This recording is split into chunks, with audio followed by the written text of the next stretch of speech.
Good morning, random stranger, or good evening, wherever it is you might be. It is good to have you back for the penultimate episode of A Place Further Than the Universe, episode 12. Before reacting, can I just rant about how sophisticated this show's writing is when it comes to depicting human relationships and hurt and emotion? I already know that I'm going to be watching this anime again in the future because it is so well constructed with so many different nuances and hidden clues in the story that at this point it's almost like a gigantic thousand layered cake. Last episode, we saw our girls rally around Hinata, who finally learnt that she doesn't have to take what her former trackmates did to her with a brave smile and a forgive all attitude, that it wasn't her fault that the third years were sore, sad losers over her being and doing her best. If I had to pick a favorite moment, and there were lots of them, I would say it was that moment that Shirase confronted Hinata about all of this, and then Hinata stops her, takes her hands and says, "Your hands are enough." Which is sort of at the point where my heart kind of broke a little bit. And then she goes on to tell Shirase that she's still scared, which made me think, like, what is she scared of?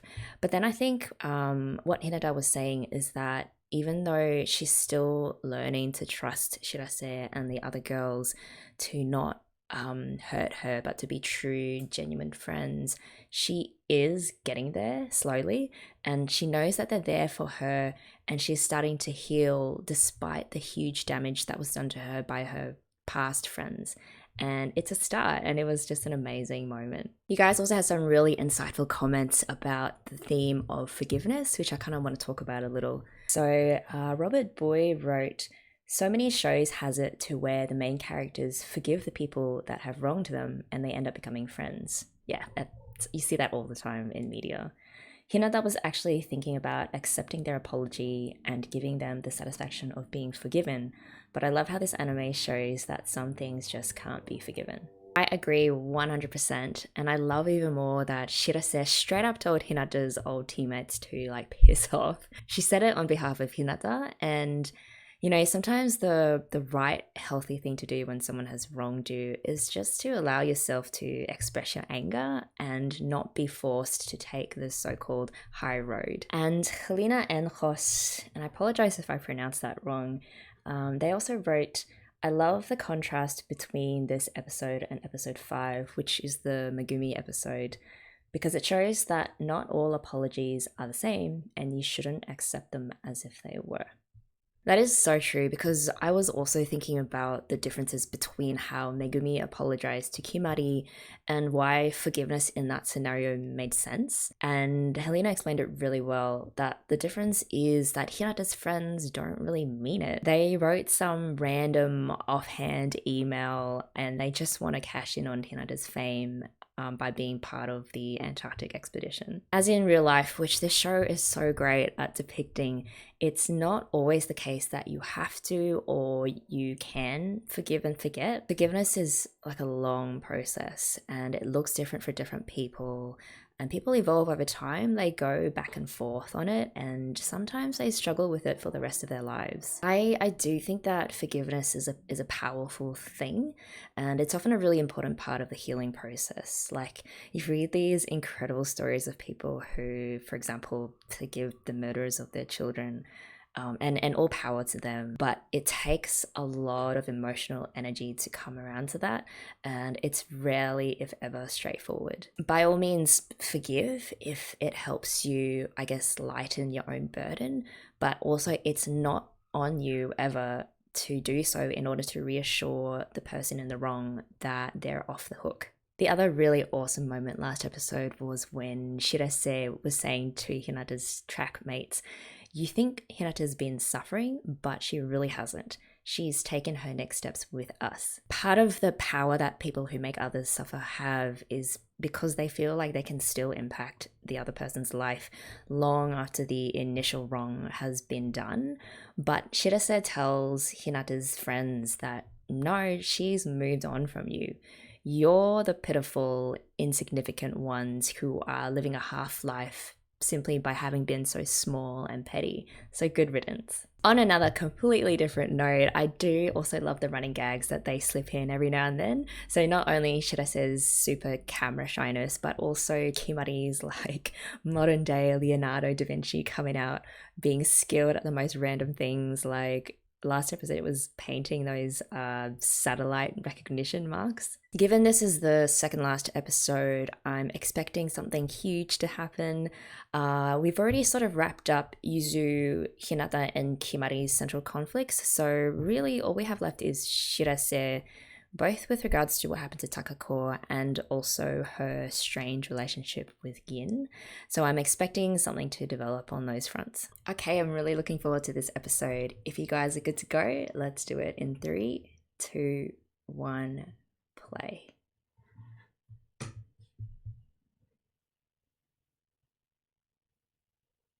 Is this a flashback? Yeah. Oh, she looks so young.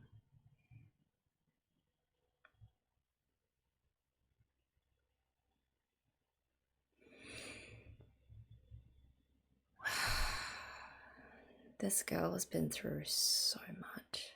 Imagine being pulled out of class for that.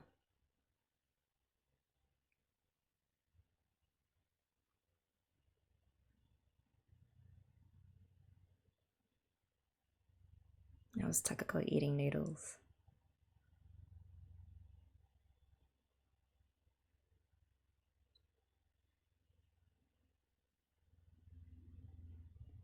Stage 12. Just straight up opening with the sadness. Okay.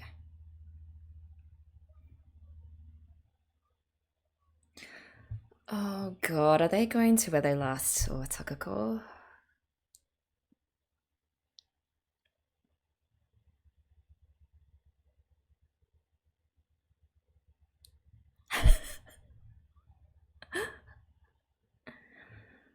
Oh, should I say? Every mention of Takako is like a little.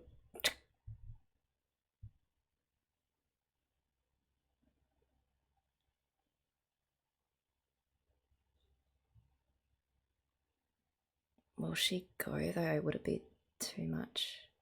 Yeah.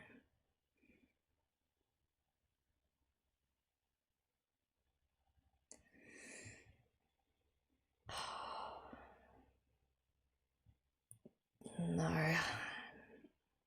I mean, it's a lot to handle. Kimari.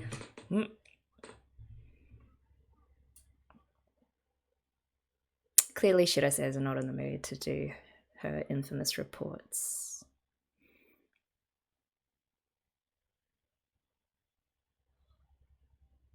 Oh, it's being sent up into the sky to where Takako is.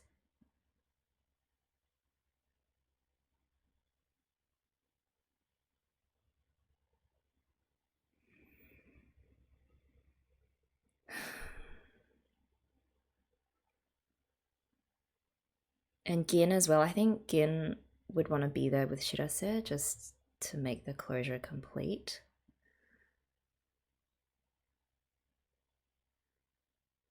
God, those damn emails.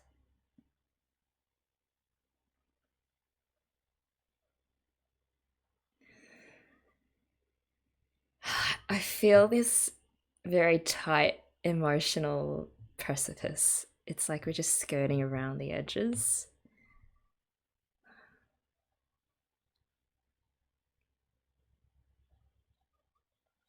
And the others just really don't know how to handle her. Like, what can you say?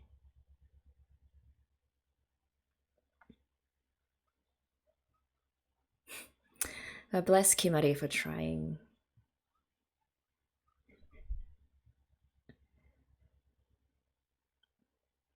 Awkward.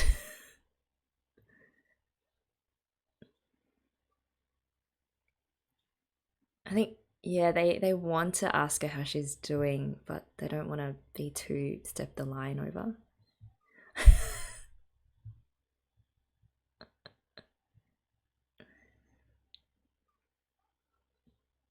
More peeling potatoes.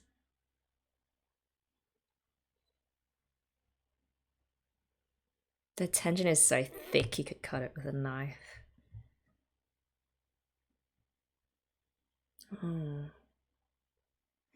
That's a bad sign, yeah. When there's just nothing. But just keeping all those emotions inside.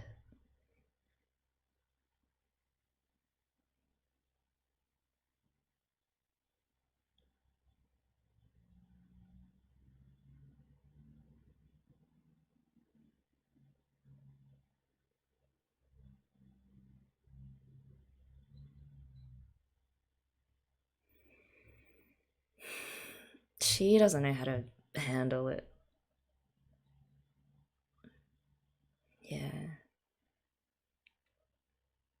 Oh my gosh, she's. Yeah, see, that's what I thought as well. Like, she would be all emotional about her mom, but it's just. It's still all really tight, locks away in her heart.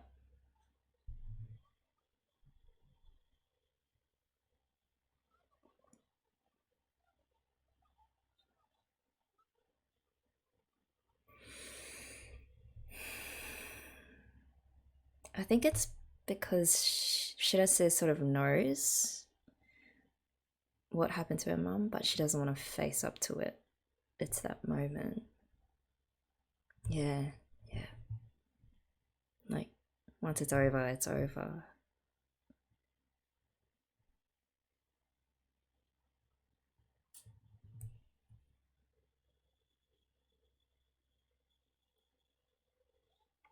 Oh my god.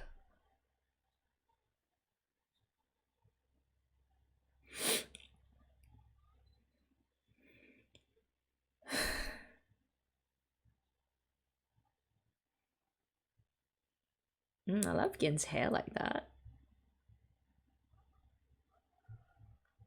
Too takako.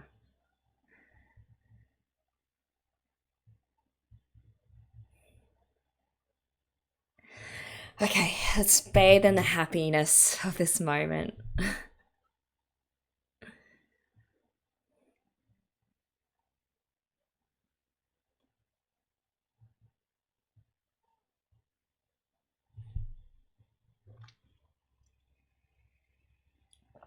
And Gin's also just kind of waiting for her as well.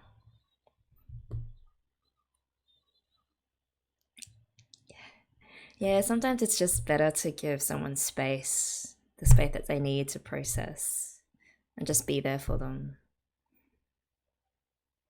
Mm. Yeah, it's so true.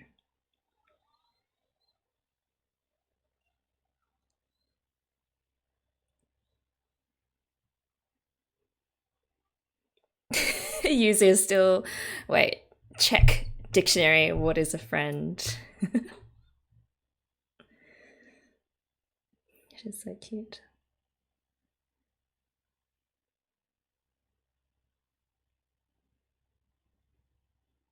God, another moment between these two.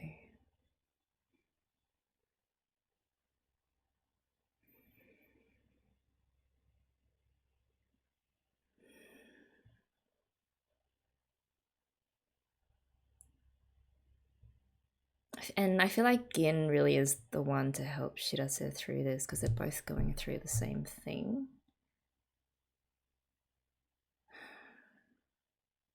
Oh, God. Okay, it's better. It's better that it's said out loud. Like we all been new.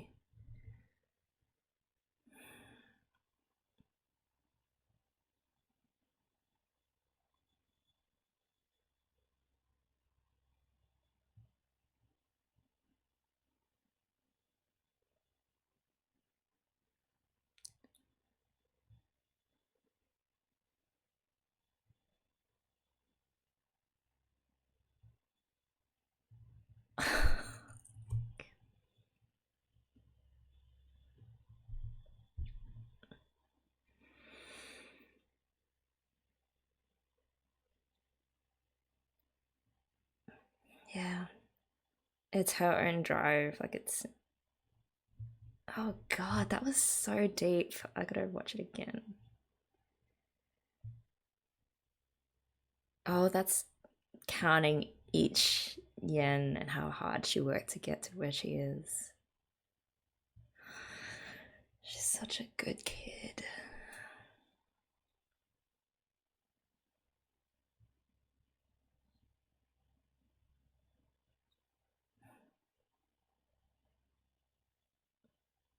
Oh my god, this violin music.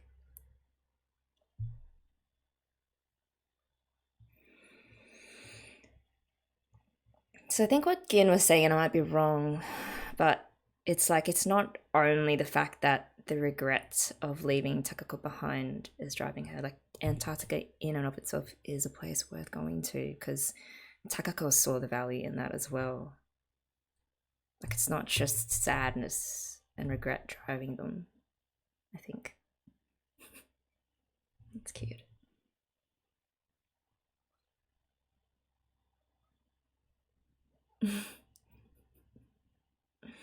I love how Gin talks. I knew she'd go. Yeah, see, Gin got through to her. I love that. Gin on the end, not frowning.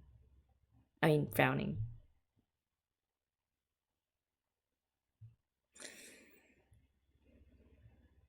They're finally getting there. This is so close. I just realized we didn't have the opening. The happy opening.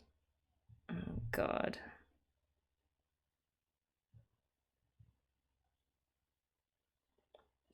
And they're going into the snowcat as well.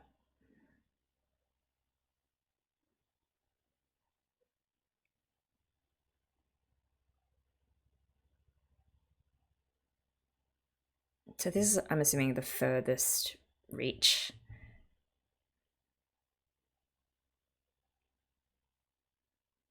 Are they going the same snowcat that they lost Takako in?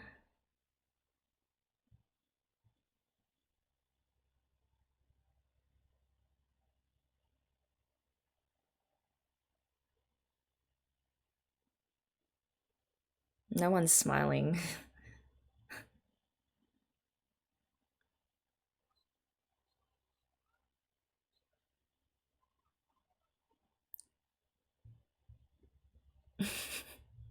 So she just is not good at cards, just mahjong.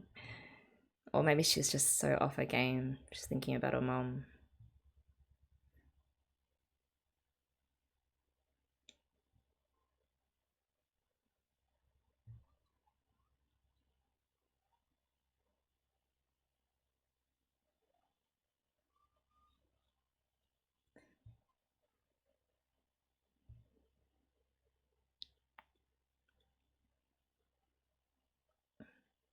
Yeah, I'm surprised they're not wearing full on like ski masks. What's with the banana? What?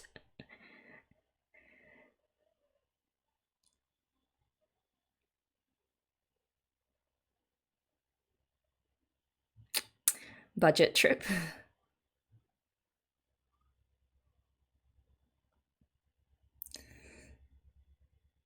Oh god, is that because she did that with Takako, but then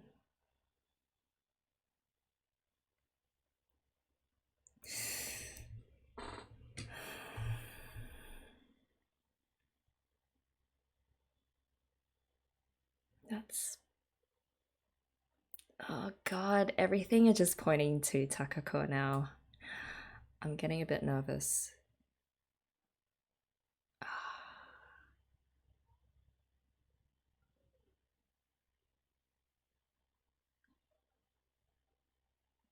It's beautiful.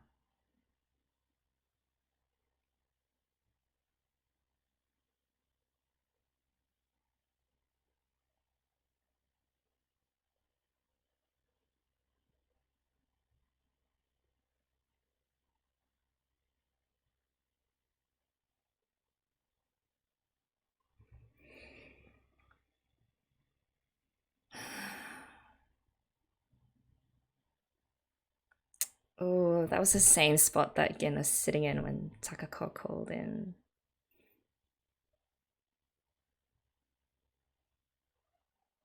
Stay inside, should I say. Don't go looking for your mom.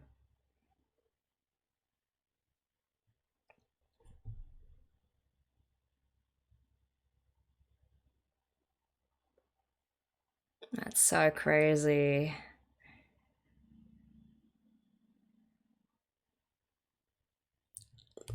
Ugh.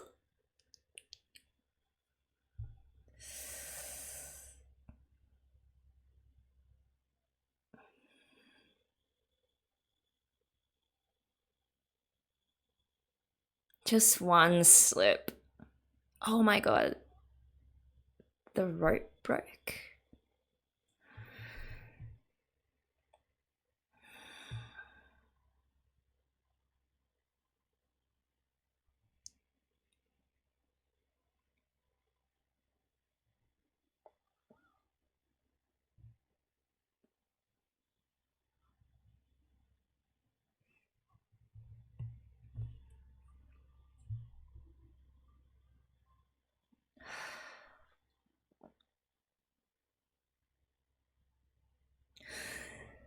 I can't do this. Okay. Is that easy? Oh no, should I say? Oh my god. Checking her emails.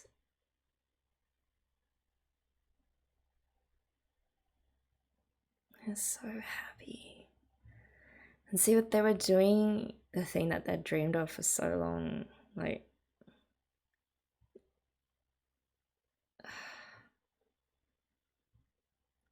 oh, Kimari.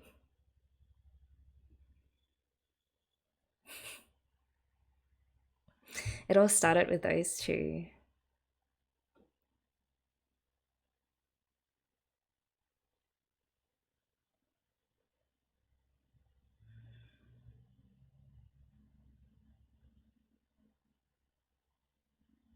At least Shirase has all her friends here with her.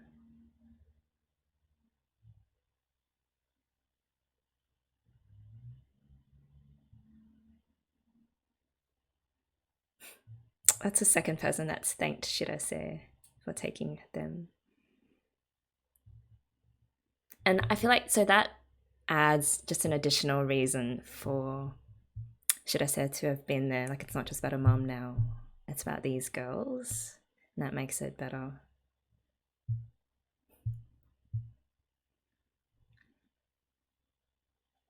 What's with the banana? Okay.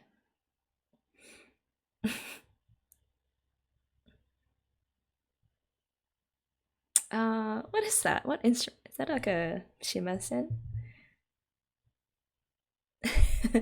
Call back to the karaoke scene. There she goes. That's so beautiful.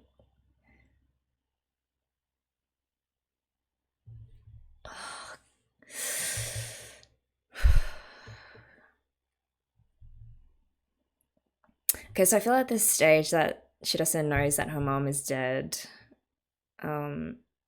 I think she's just slowly starting to accept it.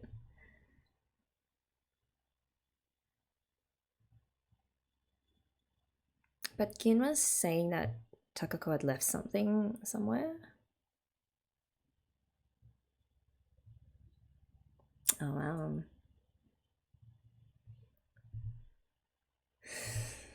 She's talking to Takako.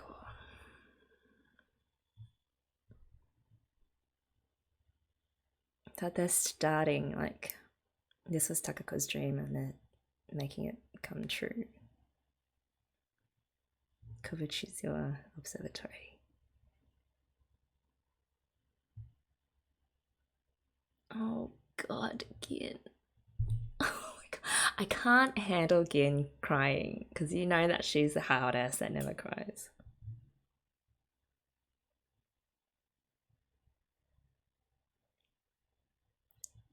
Oh god.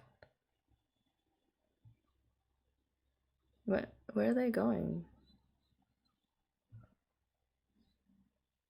Oh, is this the...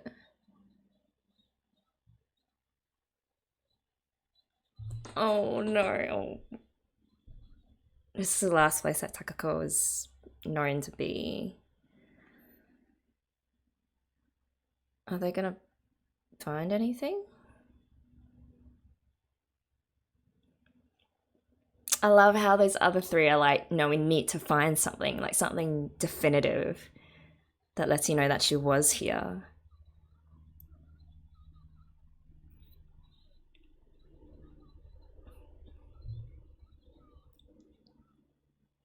Oh shit.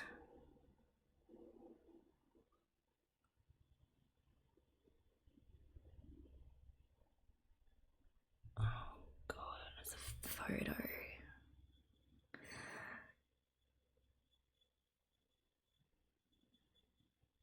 Oh shit.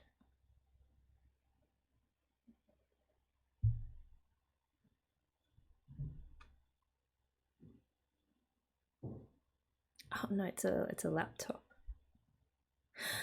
Oh. Oh my god. I know where this is going.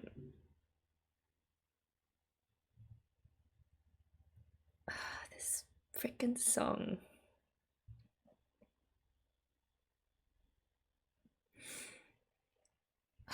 Don't do this. Oh, they're waiting outside. They're just giving her space.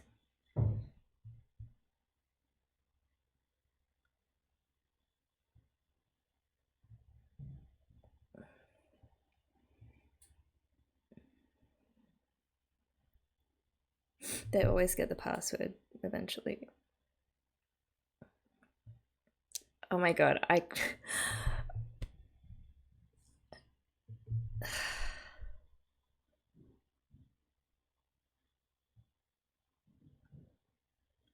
Oh, I missed what the password was. It must mean something.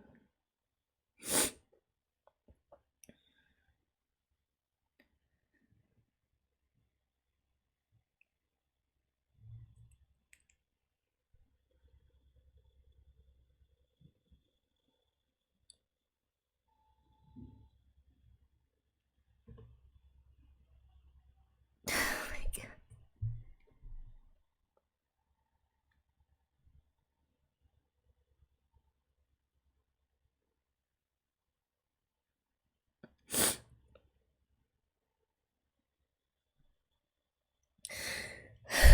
Don't.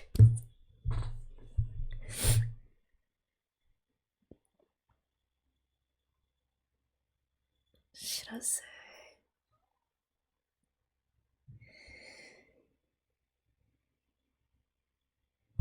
So many.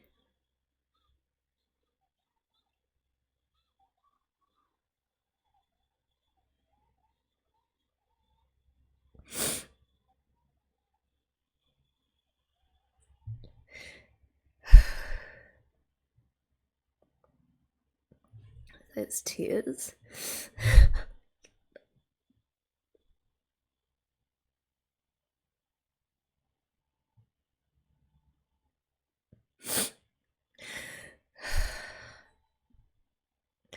I'm so sorry that I'm not really commentating. Oh my god.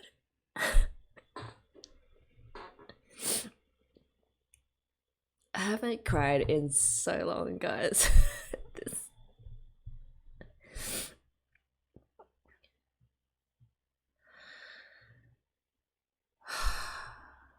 I feel like someone just ran over me with a truck and then got a spear and just stab, stab, stab.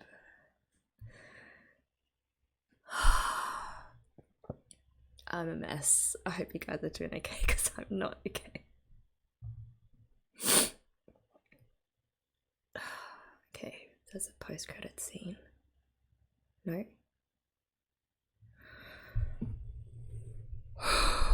Okay, I need a few minutes. Sorry. Okay, normally I will like take a few extra minutes to sort of think through the things that the episode covered and extract a few meaningful lessons from them. This time I'm just gonna let my feelings sort of spill over a bit. Um, oh my god, my voice.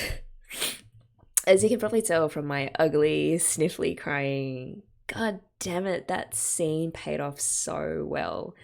They got me good. They got me so good. I can still hear Shirase's voice ringing in my head, like when she was crying out for her mom. That voice actor is incredible. Okay, I had to pause for a bit because my glasses were fogging up. Damn it. Okay. I mean, God, where do I start? To think that they've been planting these seeds of Takako from episode one and just slowly releasing that tight emotional thread until just then when it all comes unraveling in one instant.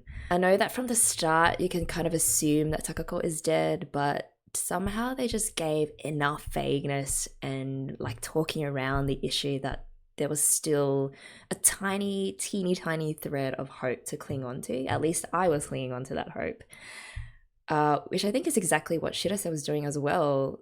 Even when Gin said out loud that Takako is dead, it still wasn't quite real, and it could have just ended there. Like they could have left it up in the air, you know, and not gone for that killing blow, but they did. The killing blow was those unread emails, and that one moment was encompassed all 3 years of Shirase's suffering, of all the uncertainty, the loss of a mother. And look, I don't have direct experience of losing a parent yet. I have friends who have, and from my like external view, I can't speak for them.